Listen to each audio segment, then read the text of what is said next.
قهوه بزن ریزش موهات قطع شه. اگر درگیر ریزش موی شدید هستی یا موهات نازک شده، بهترین گزینه توی درمانهای خونگی فقط استفاده از قهوه است. منتها اینجوری که من بهت میگم باید استفاده کنی، پس با دقت گوش بده و بنویس که یادت نره. 2 قاشق غذاخوری پودر قهوه رو به همراه 1 لیوان آب جوش میذاری 1 ربع دم بکشه.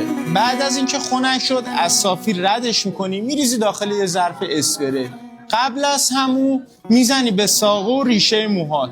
کافئینی که داخل قهوه وجود داره باعث میشه که جریان خون تو پوست سر بره بالا و باعث تقویت ریشه موهات میشه. هر کس که این روش رو استفاده کرده توی هفته اول ریزشش نصف شده و موهاش خیلی محکم‌تر شده. 90% مردم عزیز کشورمون درگیر ریزش مو هستن. پس اینو قشنگ با دقت همونجوری که من بهتون گفتم بهشون بگید، بذارید این آمار رو بیاریم پایین.